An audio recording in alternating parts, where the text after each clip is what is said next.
Good afternoon, everybody. Welcome to the Environment and Transportation Committee for Tuesday, March 26th, 2024. I do want to say at the top, since we have transportation in our name, obviously, really challenging day in Maryland. Our thoughts are with the directly impacted families and also the incredible first responders who have been out since the middle of the night, trying to keep people safe. Obviously, we have a very long list of immediate work in front of us. But we know that the work of this committee and the General Assembly and Maryland as a whole is going to be quite involved in going forward and trying to address the impacts there. I know some of you are, more directly impacted in your districts than others, even though it's certainly a Maryland and region-wide issue. So, but we do have some work in front of us. And so we will start with Senator Sowling, SB 98, Interagency Food Desert Advisory Committee, Food Desert Study.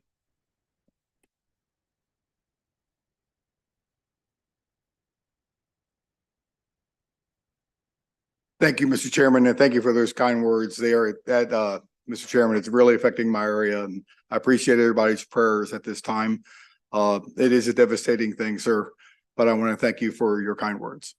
For the record, I'm Senator John Sowling, and I want to thank you for this opportunity to speak, Mr. Chairman and committee. This is a Senate 98, and I want to tell you a little bit about something that we have a problem with in our state, and it's called food deserts. They have begun to increase in our area. And so the last year, a grocery store in my area, in the central community of Baltimore County, had closed.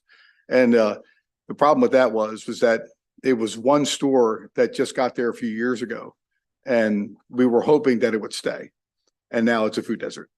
And so we see this problem not just in Baltimore County. I think we have them in the city. And if you think about your area, possibly your district too, that you have some areas that are food deserts. We like to study this because I think we've done this more than 10 years ago, but we had no action after that. What I would love to do is have the opportunity to find these areas, and we can do a few things. We can make it look attractive. We can landscape it. We can make it look very nice. Then after we do that, there's three important things that would develop and help a food desert. You bring a grocery store with a pharmacy and a bank, and you bring security with that. That's why grocery stores do leave. And when we bring those things, we can continue to develop and help those areas. I know for a fact, I would love to see that in my community. And if you think about it, I know you would too. Understanding how critical they are and asset they are to seniors, but to also single moms with children. I want this opportunity to let you know that everything that we need to do to help your community, but help mine, I think it would be a benefit for every person that you think about. Maybe you have neighbors that need a helping hand. Well, this is a helping hand to give them a grocery store. We need to continue the study to raise public awareness about the importance of equality and equity in food distribution. I want to thank you for this opportunity. I know there's one technical amendment that I have on here, but other than that, I believe it's a pretty much common sense bill. And I'm here to answer any questions, Mr. Chairman, and thank you for this opportunity. Thank you, Senator Sowling. Any questions on this legislation?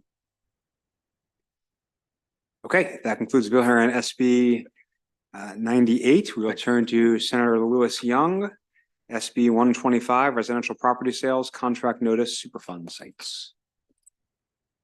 Thank you, Mr. Chair and members of the Environment and Transportation Committee. I'm here to tell you about a bill that does have a cross file in the House, but they're in different postures. So I'm going to briefly describe the original intent of the bill, and then I'm going to tell you something that few other senators will tell you.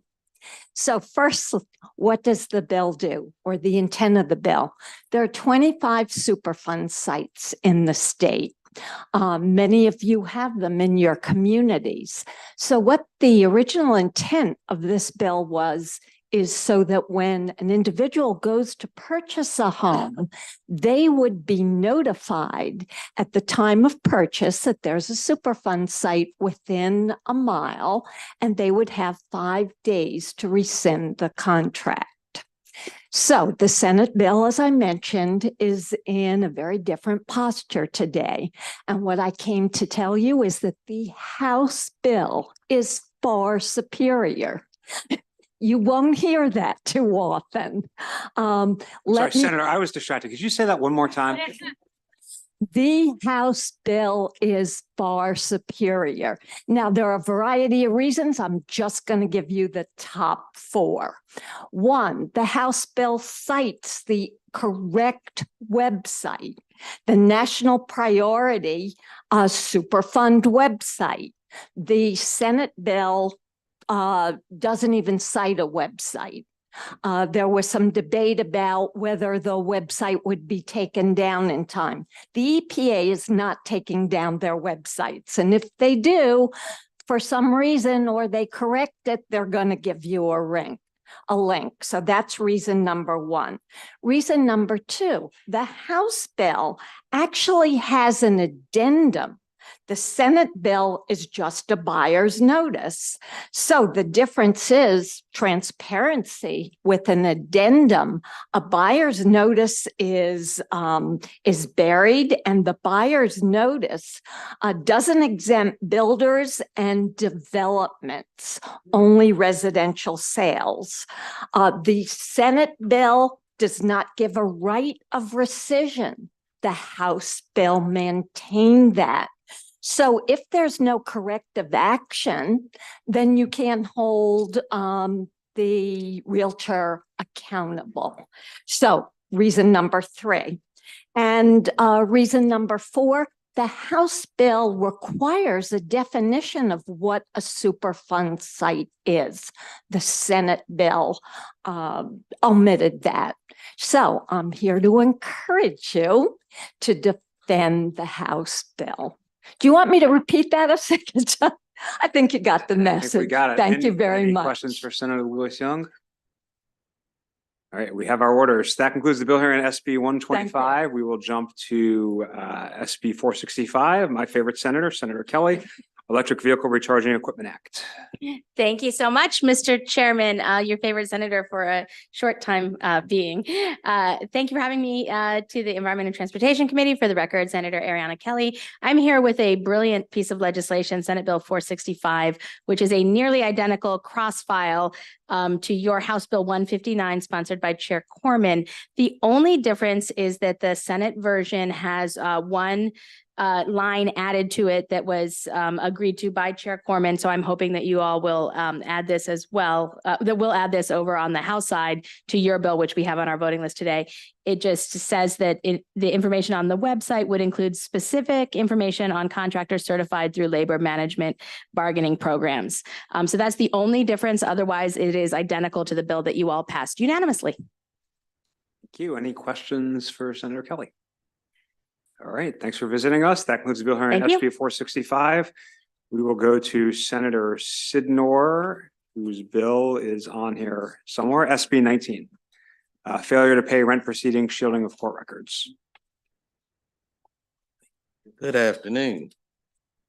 Let's see, Senator Charles Sidor for Senate Bill 19. Senate Bill 19, I believe you all heard the crossfire, which was House Bill 181. From what I could tell, 181 still sits here in this committee. But I will say that with Senate Bill 19, one modification that was made at the behest of, I believe it was Regional Management Inc., as well as the Maryland Multi-Housing Association, was the striking of the language that talked about the rent increases. Otherwise, the bill is in the same posture as it was from what you heard earlier. And with that modification, to my knowledge, I do not believe there was anyone that looked at this bill unfavorably. And I would just ask that you pass out the bill with a favorable report. That's Senate Bill 19. Thank you, Senator Sidor. Any questions on Senate Bill 19? Okay, that concludes bill here on Senate Bill 19. We'll jump to Senate Bill 90, Senator Hayes, Community Development Administration, Live Near Your School Program. Thank you very much. Funding and extension. Good afternoon, Mr. Chair, members of the ENT Committee, Sen Antonio Hayes, representing the 40th Legislative District. For the record, I'm bringing before you Senate Bill 90, the cross-file, which you heard was House Bill 534. Mr. Chairman, I represent Coppin State University, what I like to refer to as 50% of the HBCUs in Baltimore City. Coppin State University is surrounded by a community where we have 60% vacancies, where we are collecting very little property taxes for those vacant buildings in that immediate area. The goal of this bill was to duplicate what we've seen in the Live Near Your Work program, to invest in communities like Coppin, but other institutions around the state, as this is a statewide bill, to bring resources back to the community and stop the kind of brain drain that we experience when individuals from all over come to our great state, get a quality education, and then leave. This provides an incentive for those who are attending school in one of our institutions here in Maryland to purchase a home in and near the vicinities around the state. There's two major things that this bill did. One, it was to extend the sunset. The second was to create a position to help market the program. That's the missing piece. A lot of the majority of the funding that would bring these homes back online and create this incentive are already accounted for in various programs that the department have. I think this committee stripped the funding source. I would love to return it, but I think the chances of that happening are slim. And so I think we've accomplished at least one objective of this bill. But I think if we were to restore it, or even if we weren't, I would work with the administration to make sure that we had the mere $250,000 to support this program and market it throughout the state to increase our tax base. Mr. Chair, members of the committee, I ask for a favorable report for Senate Bill 90. Thank you, Senator Hayes. Any questions on Senate Bill 90? Okay, that concludes Bill here on Senate Bill 90, called Senate Bill 969. Senator Elfreth, sorry to keep you waiting. I was hoping some of the people who care most about your bill were going to come, but I will not keep you waiting any longer. Good. Whole Watershed Act, please go ahead. Thank you very much, Mr. Chair, members of the committee. Sarah Elfreth, representing District 30, here to present the Whole Watershed Act, a bill I know this committee has spent a lot of time discussing, debating, and working through. It is the cross file of House Bill 1165. Just as a brief refresher, Delegate Love, the House sponsor, and I serve on the Chesapeake Bay Commission and had a preview of what's called the Caesar Report, which was 80 scientists spent a couple of years digging through everything we've done well and everything we have not done very well with bay restoration over the last 40 years. It's an incredible report. I encourage you to read it during interim. We try to pick some of the best policy recommendations from that report to build the Whole Watershed Act, which is, in summary, Mr. Chair, it's just how can we go bigger, be bolder, and work smarter on our bay restoration goals. So the bill has a 5 pilot program model where we would be, where we would be not directing in the legislation which watersheds to use, but they're larger watersheds, 8-digit watersheds. And then requiring significant co-benefits for those projects, things like carbon sequestration and climate resilience and tree restoration, all of those things. And then it streamlines the process by which those projects are worked through by simply bringing together the multiple state, local, and federal agencies to work together on these projects. So very simple concept. And there are 2 other pieces to the Senate bill, Mr. Chair. One would create a certification for contractors to do this work, who are engaging in, frankly, tens of millions of dollars of taxpayer projects. And we feel very strongly that they should have similar standards to the marine contractors that this body codified a few years back. And then the other amendment we spent a tremendous amount of time on. The bill, as it introduced, only talks about the 5 watershed projects. But there was concern, I'm sure you heard it in this committee as well, about all stream restoration projects across the state. So the Senate version of the bill, we worked with a lot of those advocates to try to put some guardrails, sensible guardrails around all stream restoration projects in the state.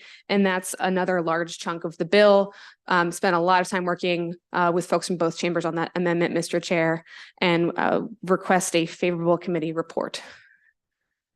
Thank you, Senator. We have a question from Delegate Foley. Thank you, Mr. Chair. Thank you, Senator, for bringing the bill and for presenting it to us today. So my understanding is that this is not in the same posture as the House bill. Is that correct? It is not. I believe you were presented the amendments that are in the Senate bill, but chose a different stance, and I understand that. So the two major differences are the licensing piece of it that I spoke to, that was originally introduced in the House bill as well, and then the stream restoration, let's just say, amendment that takes up quite a bit of space here, that puts some, again, reasonable guardrails, requirement for public notice and a public meeting and assessment by MDE on all the stream restoration projects. So that's in the Senate version of the bill. Okay, thank you. Thank you. Any additional questions? Okay, thank you for waiting. We appreciate it. That concludes the bill hearing on SB 969. I see Secretary Flora for SB 295, Department of Planning Inventory Responsibilities.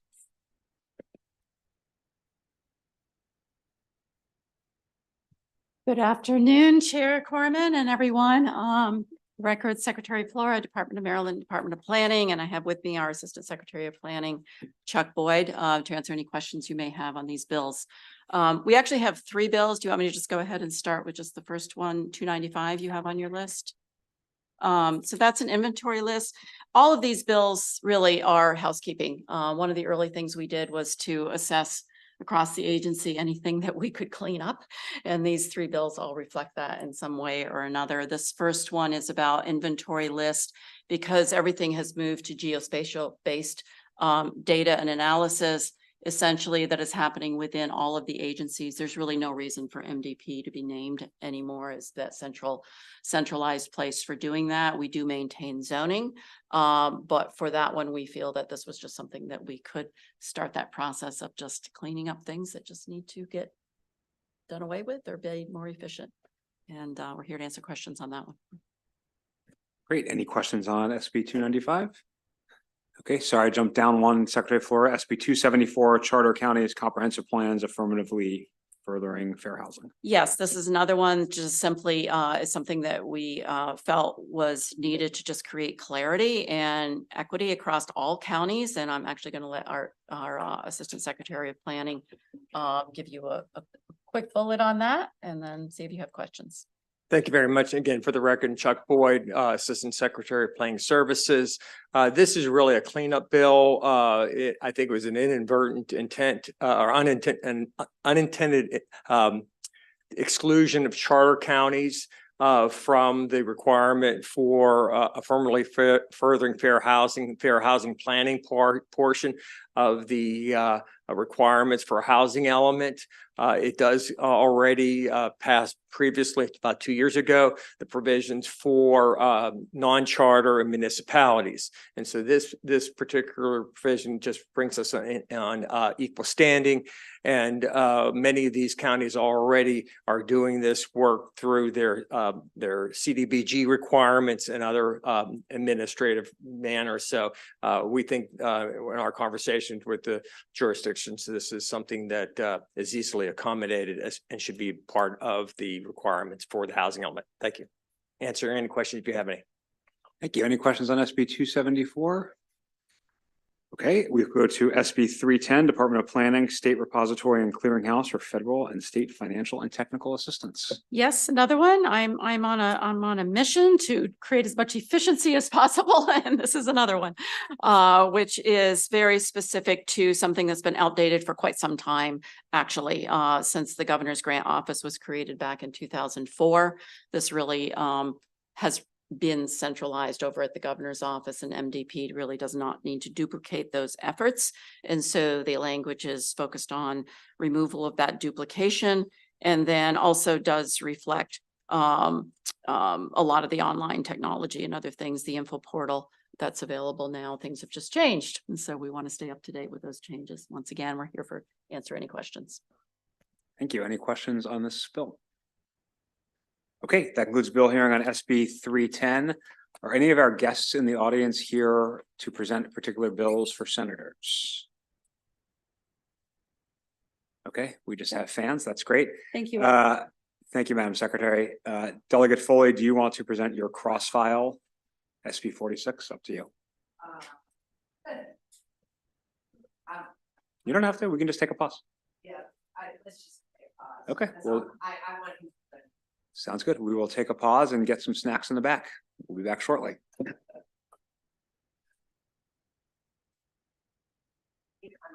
All right, break's over. Delegate Washington's here. Delegate Washington, come on down. Delegate Washington, Senator Washington, excuse me. God, I've been here a while.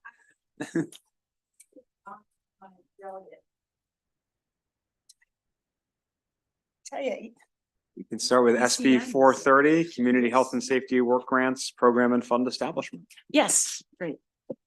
The committee is familiar with this. Oh, for the record, Senator Mary Washington, it's a pleasure to be here.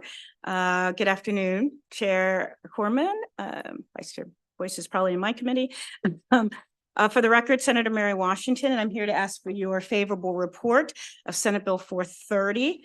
The bill was voted unanimously by the Budget and Taxation.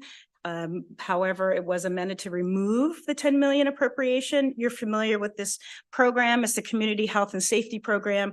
Projects created through the program will become important assets across Maryland, enriching social, cultural, and economic communities. What this bill does is codify a Department of Housing and Community Development grant program, and it expands eligible projects. So projects are in looking at the link between safety and community health. It combines them and truly allows for there to be both a public health and environmental, as well as a public safety approach to investing in our communities. As you know, the program has been very, very successful. It was created originally under the prior administration. It really focuses on community placemaking, environmental health and justice, crime and violence prevention. And also it provides technical assistance to communities that wish to do more, want to improve the quality of life in their communities. If we codify this program, it can reinforce community ownership, better control of pedestrian and vehicular traffic, increase citizen and merchant stewardship, and engage in resident and other neighborhood issues. The program was funded last year at the level that I had, requested in the bill. It will be funded again this year in the governor's budget, but this is something that has been incredibly successful all across the state, in rural areas and urban areas. And it is something that, as you can see, has universal support. So I'm just asking for your favorable report of this bill, and I'm here to answer any questions. You, Senator, any questions on SB 430? Okay, that concludes the hearing on SB 430. We're on to SB 1107, Housing and Community Development, study on the establishment of a homeless shelter licensing program. Thank you so much. Many of you may know that I was the chair of the Joint Committee of Housing of Ending Homelessness, and the issue around shelter for individuals experiencing homelessness was an issue that is constantly raised. And fortunately, the Department of Housing and Community Development wants to begin a process where we can look at ensuring that the shelters for housing that are offered to the most vulnerable are themselves safe. Right now, there is no state entity that's really in charge of licensing or regulating homeless shelters. While those that receive federal fund have some regulations, those that don't have regulations, there are over 32,000 people in our state that are experiencing homelessness. There are 7,600 permanent shelter beds in total in Maryland. We know there's not enough, but we want to ensure that those that are there can make sure that they have proper training. And actually, we've even found some reports around some of the shelters themselves, not having basic standards around square footage, around heating and cooling systems, making sure that that the buildings are structurally sound. This isn't a case of overregulation. This is a case of making sure that those that are most vulnerable. Having said that, this is a study to do that. The original, as the bill came in, it was to actually set up the licensure process, but this is taking a step back, which I wholly support and saying, let's interview and talk with the stakeholders, people who are currently operating, so that, you know, next year we can come back with something that we can set out. California, Hawaii, Louisiana, Arizona, all have state level regulations around homeless services and regulations. And also Rhode Island, Illinois, Connecticut, California, and Colorado have actually taken it a step further, and they have codified a homeless Bill of Rights. And that bill necessitates high standards in shelters. So thank you so much for listening to me about this legislation, and I am requesting your favorable report and here to answer any questions you might have. Senator, sorry if I missed it, but is this identical to what we passed out here, sorry. the Delegate Grossman bill at this point, or? Yes, it is. Okay, terrific. Any additional questions on this bill? Yeah, this bill was amended to the House version. Okay, sounds great. Well, thank you, Senator Washington. That concludes Bill on SB 1107. I know we have Vice Chair Waldstreicher now for SB 46, condominium sales contracts, asbestos disclosure. Thank you, Mr. Chairman. This is the cross file of a bill by Delegate Foley. The bill is in a different posture than the House bill. After the House bill passed, there was a realization by everyone that it may have accidentally and unintentionally created liability. That was not the intent of the bill. Delegate Foley convened all the advocates, brought everyone to consensus, and authored the amendments that are currently on the Senate bill. So the Senate bill reflects that consensus. With the permission of Delegate Foley, we ask for a favorable report on the Senate bill in its current posture. Thank you, Mr. Chairman. Any questions? Okay, that concludes the bill hearing on SB 46. You also have SB 199, residential property, affordable housing land trusts. Thank you, Mr. Chairman. Senate bill is in the same posture as the House Bill 13 by Delegate Robin Lewis. Both bills passed their respective chambers unanimously. I ask for a favorable report on Senate Bill 199. Any questions on this bill? Okay. Thank you, Mr. Thank you, Chairman. Mr. Vice Chair. Good Thanks to be for with being you. here. We will turn to my Twitter mirror image, Senator Reedy for the Carroll County delegation of those. If we're truly if we were a mirror image on Twitter, it would be endangering us, but in both our districts, Mr. Chairman, but it's great to be here before you. Mr. Chairman, I have three bills. Would you like me just to go in whatever order, or do you have a? Start with SB 437, contracts and purchasing. Wonderful. Thank you, Mr. Chairman, Vice Chair Boyce, and members of the Environment and Transportation Committee. We are this bill as amended, would increase the formal bid amount from $25,000 to $50,000, under which our procurement officer can authorize purchases. It was considered by both our Senate and House delegation, and we voted it unanimously. And there's a complete link to the bidding process and open bids for folks in the county, but this would just allow us to modernize that procurement statute and do a little more ease of procurement to $50,000. Would ask for the committee's favorable support. There was one technical amendment the Senate added that's been submitted that's passed as amended, and asked for your support, and happy to answer any questions. Great. Questions on SB 437? Okay, SB 1108, Deputy Clerk or Deputy Sheriff oath of office. Yes, Mr. Chairman, thank you. And again, for the record, Senator Justin Reedy here to present Senate Bill 1108. It was requested by our Carroll County Clerk of the Court and would make a change to our current oath that's prescribed, that is prescribed by current deputy sheriffs and deputy clerks in Carroll County.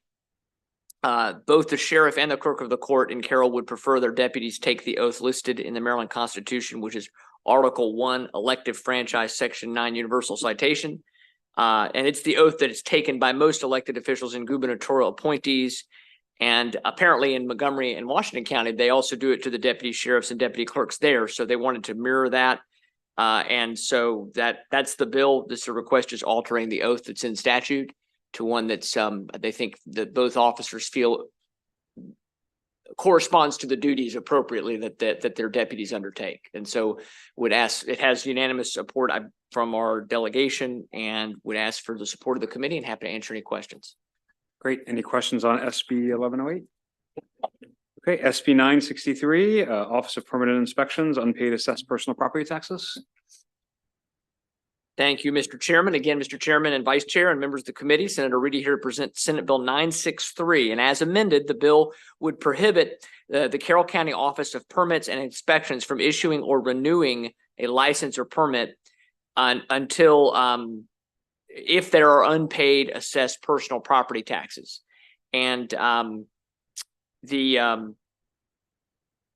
in September, our Board of Commissioners approved a policy to reserve the right to withhold that issuance of permits with unpaid personal property taxes, but obviously needed that to be codified in state law because we are a commissioner form of government. We currently do not have a particularly efficient or effective mechanisms to hold businesses accountable that have these unpaid property taxes. And so we've had some situations where businesses have continued to operate when they have not paid their personal property tax. And the only alternative is to pursue basically a court proceeding. So we're just trying to make sure that we can withhold the permit until the balance is cleared. And so again, we've had support from our delegation, and we just asked for favorable report, Mr. Chairman. And again, open for questions if there are any. Thank you. Any questions on SB 963? Okay, thanks for coming over. We Thank you. appreciate it. You all have a good day. Is anybody here for Senator Augustine, Chair Smith, or Senator James? Okay, so now we will take our snack break pause while we go hunting for senators. So please don't go far, everybody.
All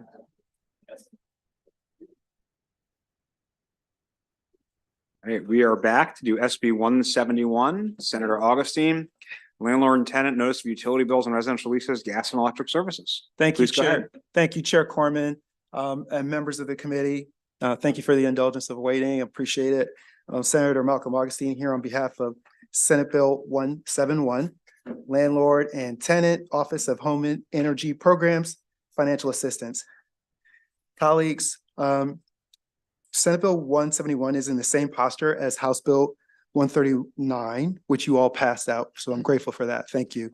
However, in the ensuing time, we've learned and been working with and shared with Chair and members of the committee that there potentially is another group who could really benefit from an amendment, which I've shared with the committee, that is not right now. They're renters who are not getting sufficient information about utility costs in order to apply for utility assistance. So as you know, there was a significant engagement with all of the stakeholders to reach a process that everyone could agree to with this piece of legislation, and really grateful for that. But as I mentioned, we were reached out to by the Public Justice Center, who shared with us that there was one group with the amendments that we put together that was really not sufficiently protected in language that we agreed to. And so this very small number of rental units in which the tenant pays the landlord for the precise amount of the utility, and they are not then engaged in what is called a ratio utility billing system, they're not covered. So we've attached a solution in the amendment, and that amendment we've talked with and gone over it with Maryland Multi-Housing Association, Apartment Office Building Association, and the realtors, and they're all fine with it. And we're hoping that as you consider this legislation, as it moves hopefully back to the other chamber, that you will look favorably on that amendment to address this issue for this group of folks, so that we're able to continue to help people that access these home heating programs that they all qualify for, and that we know that we want to get them. So with that, I'll ask for a favorable report on Senate Bill 171 as amended. Senator, any questions on SB 171? Delegate Love. How did you get here faster than I? I ran because I knew he was waiting. Any other questions about the senator's great speed? Okay, thank you for coming over. That includes SB 171. Just confirming we still don't have anybody represent Chair Smith or Senator Delaney James, correct? Okay. All right. Great. And I think there are some witnesses for this bill as well. Should bring them up with you. This is SB 423, Real Property Recordation Procedures, and please go ahead when you're ready.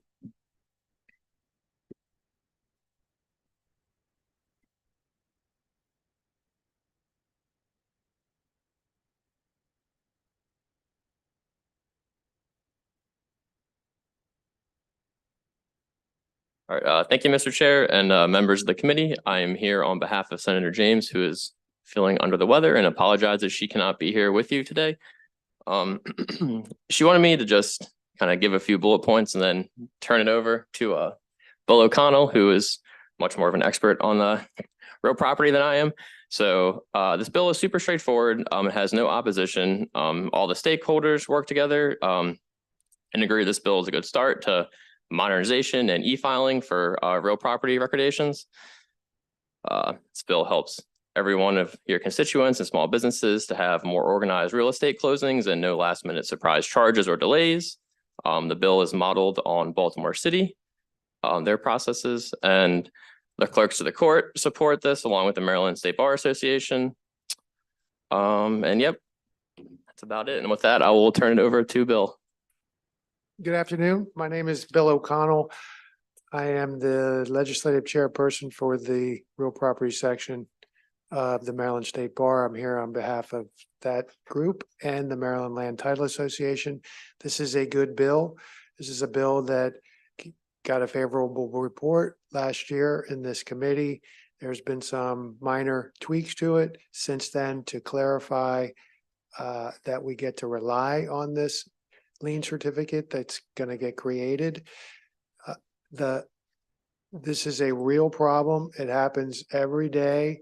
You go down and you try to record and they tell you, there's more money owed. I had one recently, just the other day. I could list a number of them, but I only have a minute and 17 seconds. So I'm going to just tell you the one that happened yesterday.